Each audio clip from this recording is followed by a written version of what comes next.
And here's the latest update on the Fukushima Daiichi nuclear power plant. Water spraying operations and work to restore power and the cooling functions have been suspended on Monday due to smoke coming from the number 3 reactor building. There have also been reports that radioactive substances were detected in samples of vegetables, milk and seawater taken near the plant.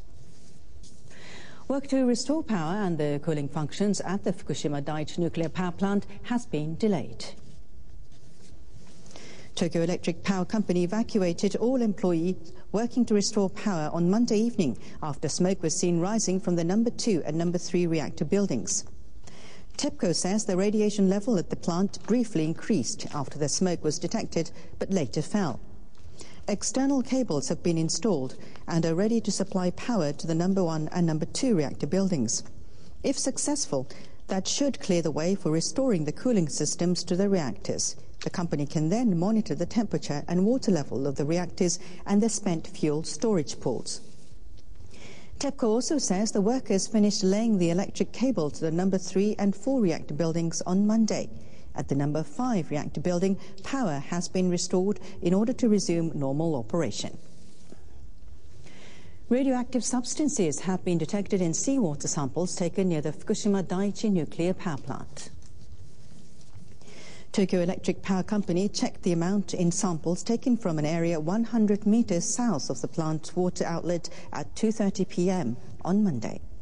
It said the water contained higher levels of radioactive materials. I-131 was 126.7 times higher than the legal level. Cesium-134 was 24.8 times higher, and Cesium-137 was 16.5 times higher. Cobalt-58 was below the legal limit.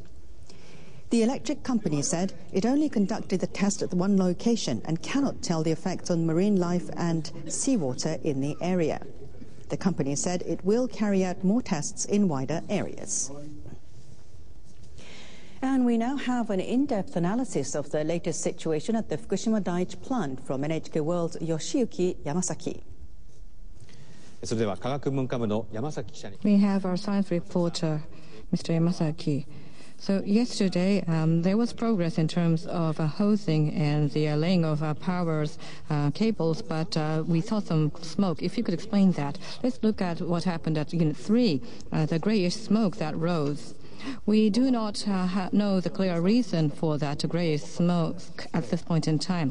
Unit 3 continued to release steam, which is whitish, and that came from the spent fuel pool. But this gray smoke is new. We believe it's coming out of the same floor where the pool is, but there could be filters or various equipment and utensils associated with the handling of nuclear fuel, and some of them could have caught fire. And what about Unit 2, where we see white smoke? We believe that's probably from the fuel pool, and it's steam because it's white. For Unit 2, we had been observing white smoke that is believed to be steam from the seaside. This time, the smoke rose from the other side of the building on the mountainside. We believe it's probably from the spent fuel pool and because of the rise in the temperature there. In any case, when the plane came out, the radiation levels on site rose, but then it has settled off. So the situation remains uncertain, but it doesn't appear that those smokes indicate a deterioration of the situation. But having said that, that led to a disruption in the restoration work. What will happen today? Well, yesterday they were trying to restore power. They were laying cables so as to get outside power supply into the units, but that had to be suspended. Hosing also was suspended. So today, obviously, after establishing the situation on the ground, they would try to resume such operations.